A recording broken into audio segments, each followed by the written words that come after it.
The main item on today's agenda will be the scheduled ceremony taking place in the mid-afternoon. Right.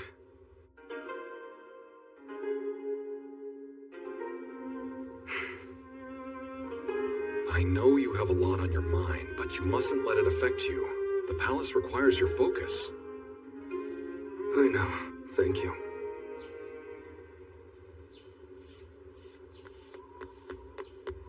Hey everyone, welcome back to Anime Sensei Reaction. In the previous episode, Mao Mao once again became involved in another suspicious incident inside the Imperial Palace, and it's clear now that her ability to uncover hidden truths is making her increasingly important within the rear palace. We also continued seeing Jinshi rely on her whenever dangerous mysteries appear, especially ones connected to poison, illness, or secret motives among the court officials and servants. One thing I really like is how the anime keeps showing the contrast between the beautiful appearance of the palace and the darker political schemes happening underneath. Mao Mao's sharp observations continue exposing things that others completely miss.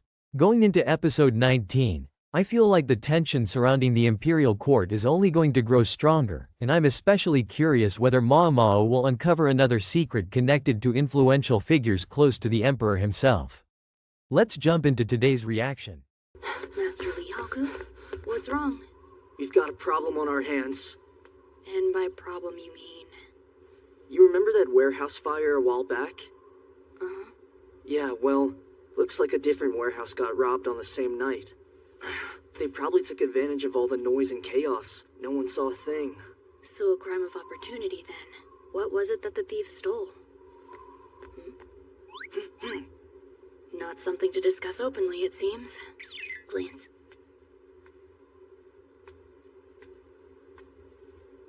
It was ceremonial equipment. Thieves lifted a whole set of tools. They were just kept in a warehouse with no oversight? Yeah, that came as a surprise to me as well. The last overseer passed away over a year ago now. Seems like without him a lot's been slipping. What about the new one? He has to know the basics of the job, right? You'd think. But food poisoning took him out of commission a little while back. Food poisoning? He got sick one night eating his favorite seaweed and has not awoken since. Which, as you can imagine, isn't helping with the organizational skill gap. Why does that sound so familiar? This official of yours, does he happen to have a taste for rare foods? Wait, how'd you know that? It's kind of a long story. A theft taking place during a fire. A warehouse manager conveniently absent due to food poisoning. Coincidence after coincidence. What can you tell me about the previous manager, the one who passed away last year?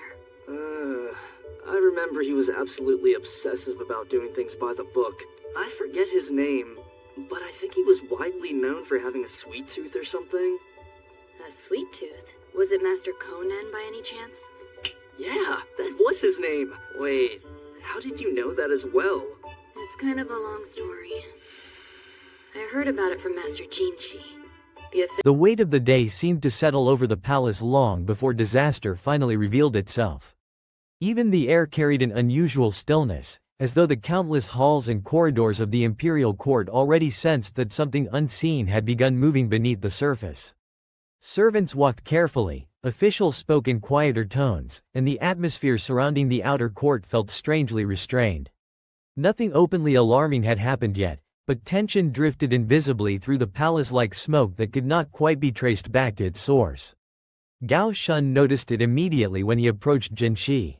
As always, the older man maintained a composed expression, his posture calm and disciplined, yet his eyes missed very little. He informed Jinshi that the afternoon rites conducted by the Ministry of Ceremonies would soon begin and reminded him that preparations could no longer be delayed.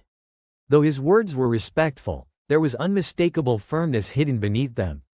Duty remained duty, regardless of personal emotions. Jinshi acknowledged him quietly, but even without an explanation, Gao Shun could tell something was troubling him. A faint melancholy clung to Jinshi's expression, subtle enough that most people would overlook it, yet impossible to completely hide from someone who had spent years at his side. Gao Shun did not pry into the reason. He simply reminded him once more that ceremonies involving the court could not wait for the heart to settle itself. No matter what burdens a person carried, responsibilities continued forward without pause. Elsewhere in the palace, Mao found herself dragged toward another mystery entirely. She had not expected to see Lee Haku arrive looking so unsettled. Normally the military officer carried himself with relaxed confidence, but this time there was clear concern behind his expression. He quickly explained that while the recent fire had thrown the palace into chaos, another problem had quietly unfolded at the same time. Amid the confusion and panic, someone had infiltrated a warehouse and stolen a large number of ritual offerings. The revelation immediately caught Mao's attention. The theft itself was serious enough, but Lee Haku clarified that the situation surrounding the warehouse made the incident even stranger. The former manager of the storage facility had died the previous year, leaving the position vacant for some time. The replacement assigned afterward had recently fallen gravely ill after consuming poison With a sweet tooth, who ironically died of a salt overdose. Could these really all be coincidences? In isolation, each incident does appear accidental, but when viewed as a whole, they're like stitches in a tapestry still being woven. So is there a reason you're telling me this? Of course. The point. Do you remember this ivory pipe that you handed off to me? Oh yeah, from the fire. I tried to have it returned, but the owner flat out refused to take it back. Said he didn't want it. With expensive craftsmanship like that, I assumed it would have been important to him. Apparently it was just given to him by a lady of the court. By a lady of the court? Sounds off, doesn't it? Giving a fine thing like this to a random warehouse guard? He claims he found the lady walking alone one night and escorted her outside the castle, concerned for her general well-being naturally. She gave him the pipe as a token of gratitude for his kindness. Receiving such a luxurious item would have compelled him to sample it right away. Orchestrating a fire to divert the guard's attention and pilfering another warehouse in the chaos. Could that be the reason this mysterious court lady gifted the patrolman the pipe? This lady, what do we know about her? Well, I tried to get as much detail as I could, but unfortunately it was dark and she had a scarf covering her face. Perhaps she was shielding her features more from onlookers than the elements. Maybe. All we know for sure is that she was quite tall for a woman and smelled a bit like medicine. Does anyone come to mind? You don't fit the height, and medicine's your thing, so I figured I'd ask. A tall-statured lady of the court, smelling of medicine. You know conjecture shouldn't be spoken aloud. Have there been any other irregularities recently? Anything that strikes you as being out of the ordinary? Let's see. Nothing's jumping out at me. Why, you think there's something we might have missed? There's a good possibility we have. And a good poisoned seaweed and was now unconscious. With leadership weakened and oversight practically non-existent, the warehouse had become vulnerable at exactly the wrong moment. The instant Mao heard the detail about the poisoned seaweed, something sparked in her memory. She immediately recognized the victim being discussed. There was a certain official known around the palace for his unusually refined tastes and obsession with rare delicacies. Someone who would absolutely sample unfamiliar seaweed simply because it intrigued him. Lee Haku seemed surprised that Mao knew who he meant, but she casually brushed the matter aside, claiming she had only heard rumors through unrelated conversations. In truth, her thoughts were already racing far ahead. The timing bothered her. The fire, the poisoning, and now the theft had all happened within an unnaturally narrow period. If viewed separately, each incident might have been dismissed as unfortunate coincidence. Fires happened, people became ill, warehouses with weakened supervision became targets for thieves. Yet when all three were examined together, the pattern became difficult to ignore. It felt too clean, too convenient, like pieces carefully arranged in advance. Mao quietly asked about the warehouse manager who had died the year before. Lee Haku struggled to remember details at first, though he described the man as honest and dependable. Then another memory surfaced. The former manager had possessed an almost childish love for sweets. That alone was enough. Mao immediately identified him as Horan. When Lee Haku confirmed the name, his surprise only deepened. Once again he questioned how she seemed to know so many obscure people connected to the palace, but Mao skillfully avoided answering. Explaining her connections would only create more unnecessary questions. Still, inwardly, the situation continued knitting itself together inside her mind.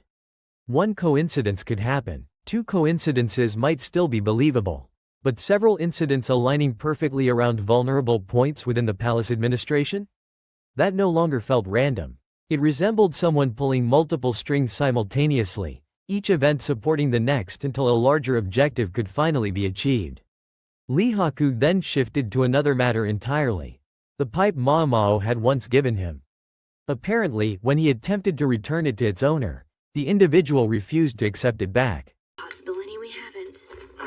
Which one is it? Two coincidences can often occur simultaneously. Three at once isn't unusual either. But when many coincidences manifest one on top of the other, intent emerges in the overlap. In this case, we may find that what connects them is a certain tall court lady. If he follows this logic, even if Suire's name comes up, it won't link back to me. Amazing! You know you're a lot smarter than you look, you little pipsqueak. Conversely, Master Liaku, you are every bit the brute you appear to be. Now stop hitting me. Having fun without me. Having fun without me. Having fun without me. I promise I'm having zero fun. I'll take my leave now. Farewell! What was the nature of your rendezvous with that officer? The nature? Afraid there's not much to tell. He had some questions and thought I would have some answers. Tall for a woman. Can't entirely rule Master Jinshi out with that description. Would you like to know the details of our conversation? A strange collection of events, to be sure. Indeed. So then, what do you think is behind them? I don't know. It's hard to say with any certainty just what was by design and what was simply by chance. There are too many unknowns at play for me to formulate a real theory. Connections, then. Could there be other such occurrences we've been overlooking? If only it was that easy to say. The banality of these events make them difficult to classify one way or the other. Besides, it is still perfectly possible that it's all just coincidence. You're not excited by this? Excited? I am but a humble servant, I fear. I exist only to do as I'm told. Rumors surrounding the pipe had already begun circulating among the guards. According to the story, it had originally belonged to a court lady who gave it to a soldier that escorted her out of the city late one cold evening. The woman had traveled alone, heavily wrapped against the freezing air, her face concealed beneath layers of cloth. The pipe had supposedly been offered merely as thanks for the escort. At first glance, the story sounded harmless. But Mao Mao did not trust harmless stories inside the palace. A normal guard receiving a gift from a mysterious woman would likely inspect it immediately. Perhaps even use it right away. If the pipe contained anything capable of dulling awareness or clouding judgment, then offering it during a nighttime escort would create the perfect opportunity to lower the guard's vigilance. A distracted or intoxicated escort could easily fail to notice where the woman truly intended to go. And if someone needed access to restricted areas or warehouses during a chaotic night, the idea fit too well. Mao Mao asked whether the guard remembered anything else about the woman.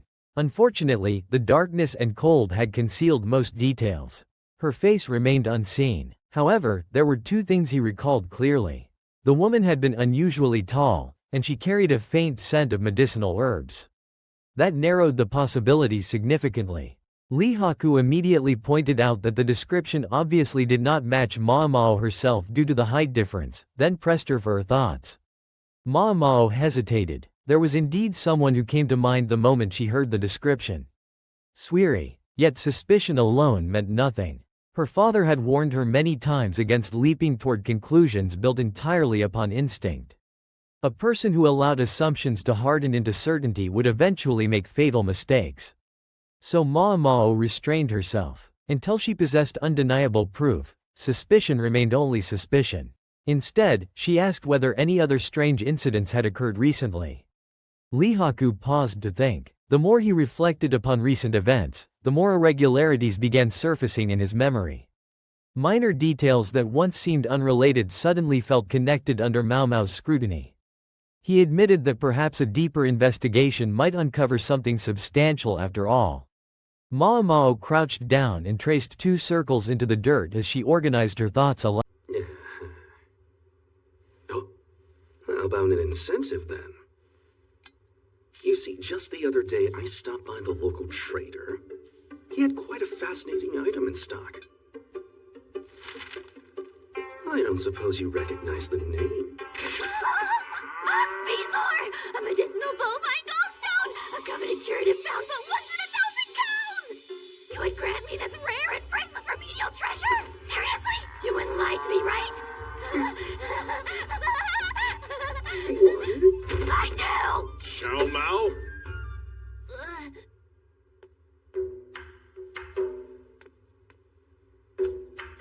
Apologies.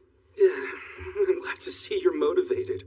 You'll really give this to me, no joke? You bring me results, and it's as good as yours. Understood. As you wish, Master Jinxi. Very well, Gao Shun. Give her what she needs.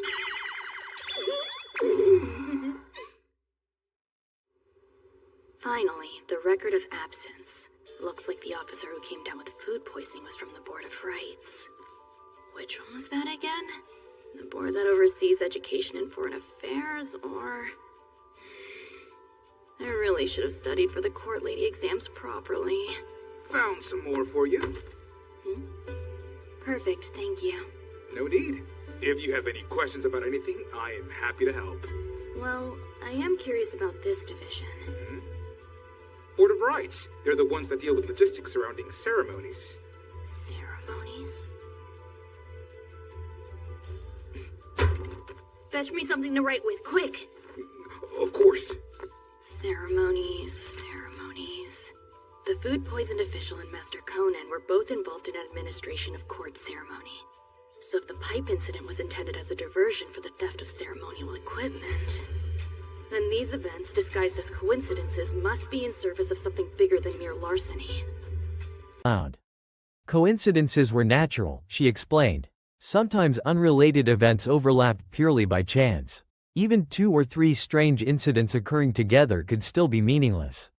But eventually coincidence reached a limit. Once too many irregularities aligned toward the same outcome, randomness transformed into inevitability. And if a single person stood somewhere at the center of all those overlapping incidents, then the situation became extremely dangerous. Even while saying it, Mao Mao reminded herself not to become blinded by suspicion toward Suiri. There was still no proof linking the woman directly to anything. For now, the possibility remained distant, no matter how strongly her instincts whispered otherwise. Lee Haku laughed suddenly, impressed by the frightening speed of her deductions.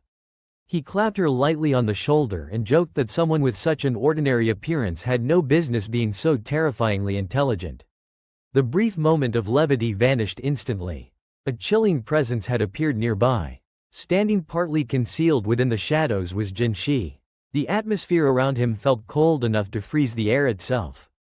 His expression remained beautiful as always, yet unmistakable irritation radiated from him as he stared directly at the scene before him, specifically at Lee Haku's casual closeness with Mao Mao. Lee Haku sensed danger immediately. Without wasting another second, he awkwardly excused himself and disappeared with remarkable speed, leaving Mao Mao alone under Jinshi's gaze. Ignoring the tension entirely, Mao Mao quickly explained everything she and Lee Haku had discussed. Jinshi listened carefully as she described the fire, the theft, the poisoning, and the suspicious connections tying them together. To her surprise, he agreed that the events felt linked. In fact, he quietly suggested there might still be additional incidents waiting to unfold. That possibility only deepened the unease building inside her. Even so, Mao Mao remained cautious in her conclusions. She admitted she could not yet determine whether the pattern represented deliberate orchestration or merely terrible luck disguised as design. When Jinshi asked whether she found the mystery exciting, she hesitated before answering. It was not that she lacked curiosity. The real problem was that trouble always seemed to find her first. She never intentionally sought out dangerous conspiracies. Given the trouble they went through to acquire them, the tools are most likely used for a ceremony of some importance. I should make a list. All upcoming ceremonies whose skills range from moderate to major. Come to think of it, Master Jinshi often performs purifications.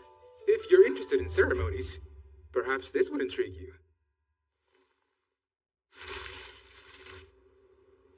An illustration of a ceremonial building?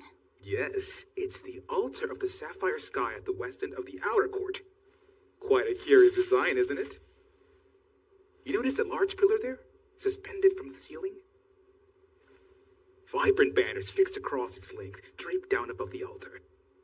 They lowered the pillar ahead of festivities to change out the decorative texts. You know a lot about this.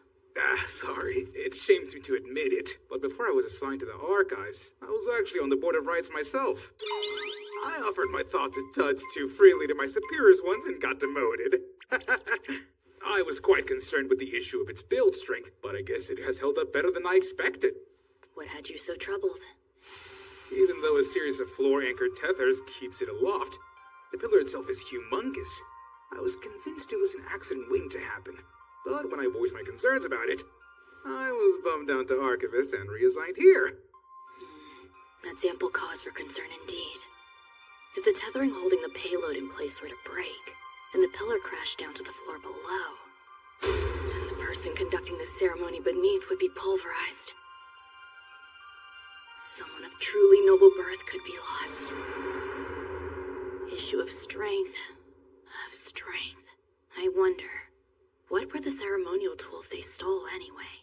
If they were of such pressing importance, you'd think they'd just replace them.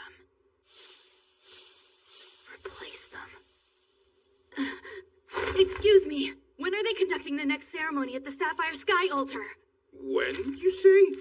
Well, it seems they're having one today. Yet somehow they continuously appeared directly in front of her.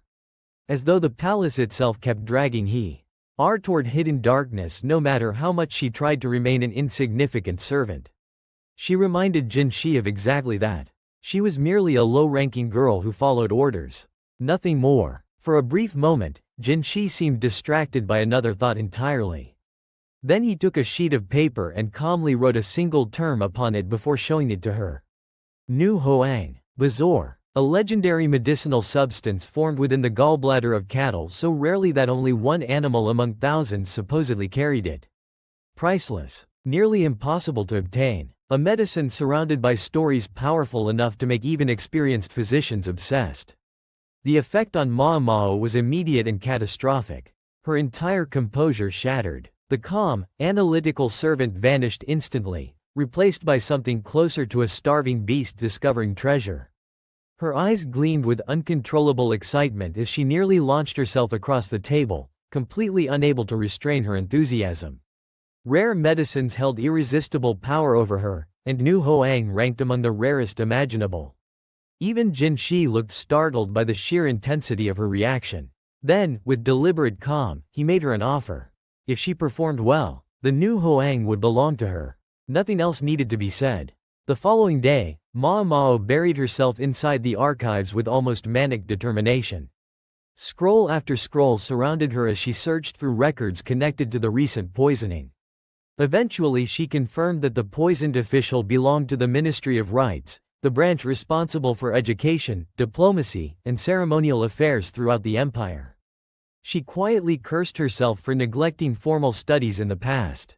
Had she paid greater attention to administrative structures and court hierarchy, understanding these connections would have been far easier now.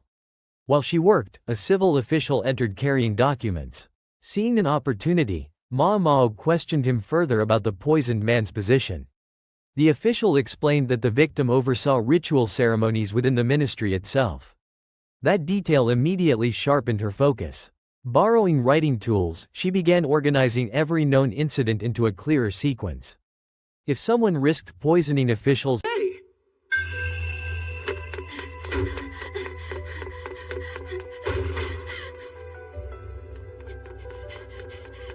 If I'm right, then this is a conspiracy that's been constructed with meticulous patience. Not every gambit would have played out as they'd hoped.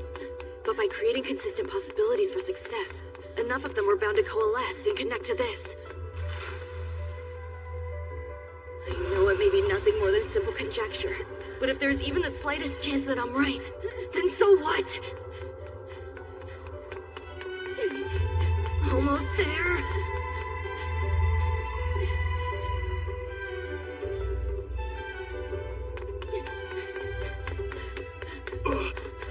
Hey! Hold it. Where are you going? I need to get in. No way. It's an emergency. That's enough, servant. You've no business being here. He's right. I'm just a servant with no authority to speak of. But if something happens, it'll be too late for anything but regret. That's always the case with things that can't be undone. People's lives are at stake here. Let me stop the ceremony. That's not your decision to make, girl. But if you can't keep your opinions to yourself, then go stick them in the suggestion box. We don't have time for that. Beat it! The altar's defective. Someone's likely tampered with the mechanism. Whoever is inside of there is in imminent danger. And if you don't let me do something about it, their death will be on your head! You hear me? How can you still be so indifferent after everything I just told you, huh? Or could it be that you already knew about this? That's it. That's why you're obstructing me. You don't want anyone to stop it from happening, do you? Which means you must be in league with the saboteurs yourself, right?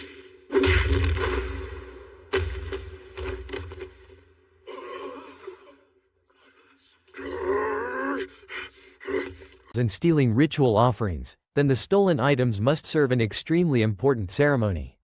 Something major enough to justify elaborate planning. Mid-tier rites at minimum. Perhaps even higher. That realization brought Jin Shi to mind almost immediately. Because of his position, he frequently participated in purification rituals and ceremonial proceedings. He likely knew details others overlooked. The official, noticing her growing interest, unexpectedly offered additional information. He even produced a blueprint of the Shangqing Pavilion where upcoming rites would take place. The structure stood along the western edge of the outer court and contained an enormous suspended pillar positioned at its center. During ceremonies, the pillar would descend slowly while sacred inscriptions carved upon it became visible beneath rising incense smoke. The prayers written there were believed to ascend toward heaven alongside the drifting smoke itself. As the official described the mechanism, concern gradually darkened his face. He confessed that he once served within the Ministry of Rites personally and had repeatedly warned others about the pavilion's design. The suspended pillar was extraordinarily heavy, and repeated lowering and lifting placed dangerous strain upon its metal supports. He had voiced those concerns many times. Instead of being thanked, he had been demoted.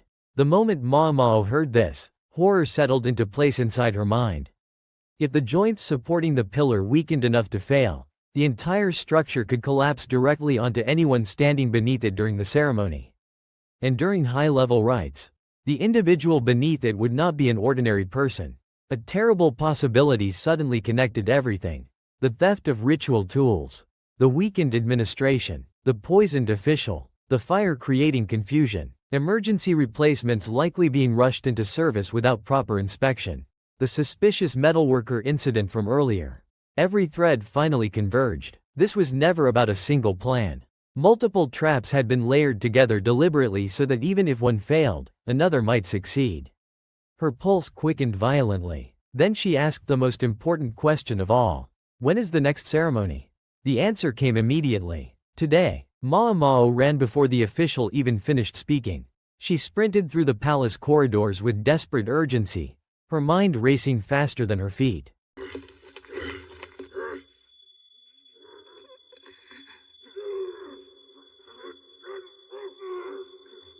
think I might pass out. Hard thing for a proud man to swallow an insult from a little girl like me. He reacted exactly the way I wanted him to. It's not enough, though. Commotion of this size won't stop the ceremony. Pull yourself up. You can't afford to lose consciousness yet.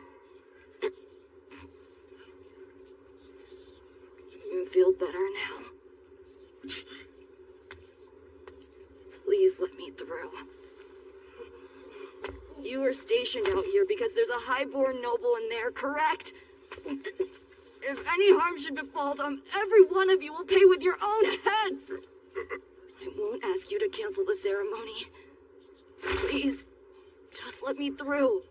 Tell them there was a rat, that I lied. Anything! Let whatever consequences be on my head alone! You would have me trust the word of some hysterical little girl? Well then, would my word be sufficient?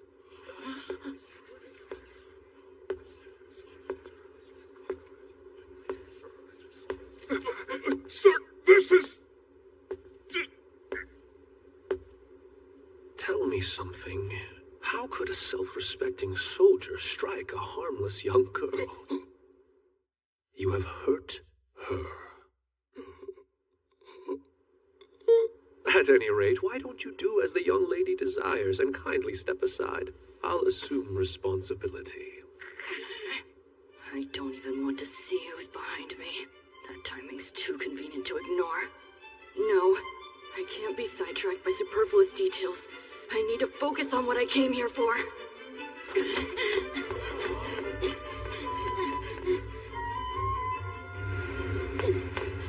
I must look terrible. If her deductions were correct, then the culmination of an enormous plot was already beginning.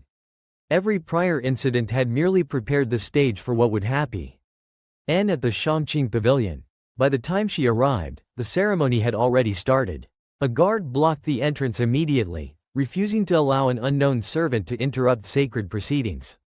Mao Mao tried explaining, pleading, warning him that something was wrong, but the man remained unmoved. From his perspective, she was merely an insignificant girl attempting to disrupt an imperial ritual. He was doing exactly what duty demanded. Unfortunately, duty was about to kill people. Mao Mao's desperation intensified. She insisted that someone inside was in danger. She warned him the structure itself might collapse. Still, he refused her entry. Finally, cornered by panic, she made a reckless accusation. She claimed he might be part of the conspiracy himself. The reaction came instantly. The guard struck her hard across the face. Pain exploded through her skull as she crashed violently against the ground. Her vision blurred. For a moment she nearly lost consciousness entirely beneath the force of the blow. But stopping was impossible. Using sheer willpower, Mao Mao forced herself back up despite the dizziness threatening to overwhelm her. Blood filled her mouth as she begged once more. If she was correct, everyone involved in the ceremony would die. If she was wrong, then punish her alone afterward. Still the guard hesitated. Then another voice cut through the tension. Lacan had arrived. His presence alone transformed the atmosphere completely. The terrifying strategist regarded the scene with cold intensity before reprimanding the guard for striking a young woman. Then, in a tone carrying unmistakable authority, he declared that he personally would accept responsibility for whatever happened next. That ended the argument instantly. The guard stepped aside. Mao Mao did not waste a single second questioning why Lacan had appeared there. She simply ran. Inside the Shangqing Pavilion, incense smoke curled heavily through the air while sacred chants echoed beneath the towering structure overhead. Officials and attendants remained focused entirely upon the ritual unfolding at the center. Then Mao Mao saw him, Jin Shi. Everything slowed. Above him, the massive suspended pillar groaned. The weakened supports had... Once this is done, I'll ask Master Gaoxuan if I can take a nice, long, relaxing bath. But first, I have to get through this with my head intact.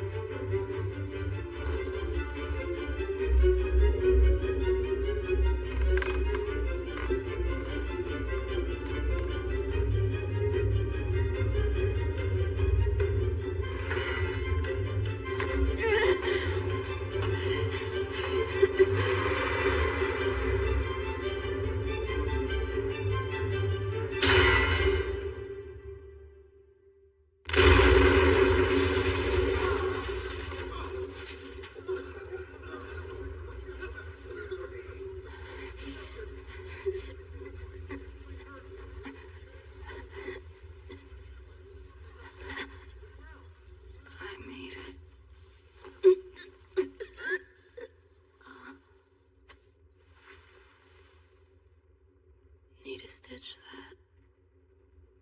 Hey. Oh.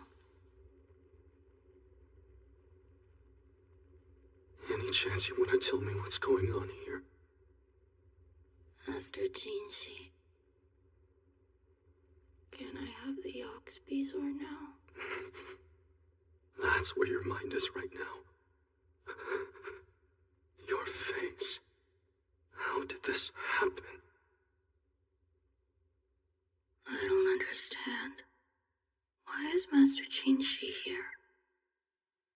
And why does he have such a sad look in his eyes?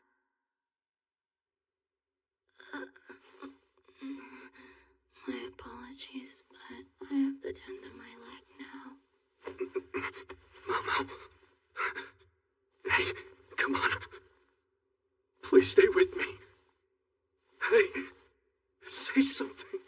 Hey, please. Please. Finally failed. Without hesitation, Mao threw herself forward with every ounce of strength remaining in her body. She slammed into Jinshi and forced him aside just as the enormous pillar crashed downward. The impact thundered through the pavilion like an explosion. Stone cracked. Voices screamed. The ground trembled violently beneath the weight of the collapse. She had succeeded, but not completely unharmed. One jagged edge of twisted metal tore deeply into her leg during the collapse, ripping through flesh with brutal force. Agonizing pain flooded her body instantly. Yet even through the pain, one absurd thought floated stubbornly through her fading consciousness. Would she still receive the new Hoang? Nearby, Jinshi stared at her in horror. Confusion, fear, guilt, and anguish collided openly across his face. He could not understand how events had spiraled into this nightmare so quickly. Only moments earlier she had been standing outside the ceremony. Now she lay bleeding heavily at his feet after saving his life. Mao's vision blurred further as darkness crept inward from the edges. She looked at Jinshi weakly, unable to fully understand the expression he wore. Why did he look so devastated? Why did his eyes seem almost broken? The questions drifted through her mind without answers. Then the strength finally left her body. She collapsed directly into his arms. Silence fell strangely around them despite the chaos erupting throughout the pavilion. Jinshi lifted her carefully, holding her against him while blood streamed steadily from her wound.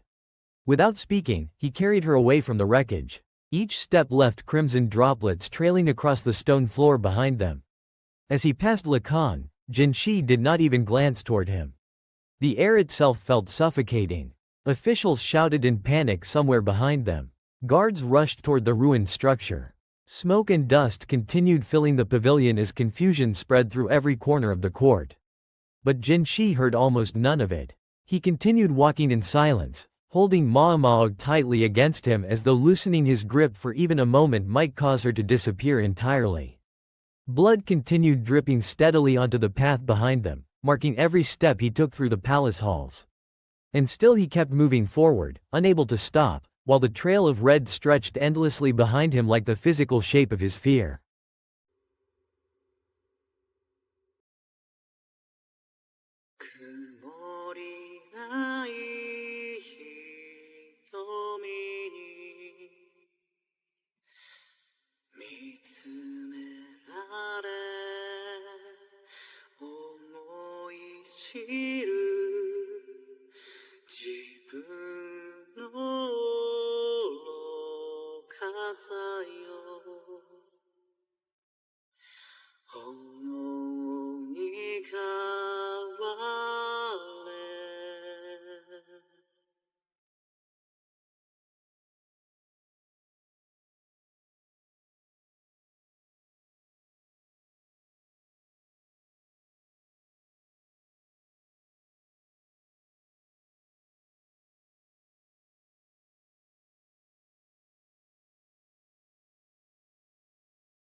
여기 서로心守り抜こう君が歩く道を照らそう腕に抱きしめたこの熱は誰も奪え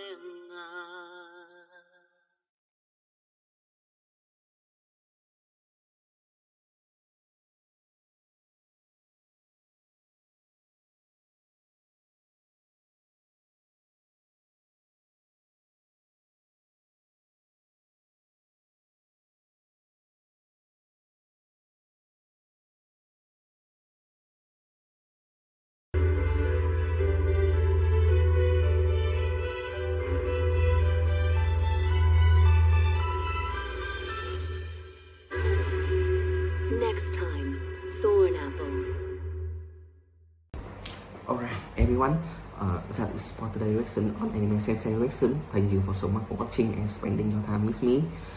If you enjoyed this video, don't forget to leave a like, subscribe to the channel, and turn on notification so you won't miss any the reaction. Let me know your true favorite moment and break it down in the comment, because I always love reading what you guys think. We still have a lot of amazing anime moments, crazy battle, emotional scene, and unexpected trip coming soon on the channel. I truly appreciate all the support, and I can't wait to watch more anime together with you all. Take care everyone, and I will see you in the next reaction video.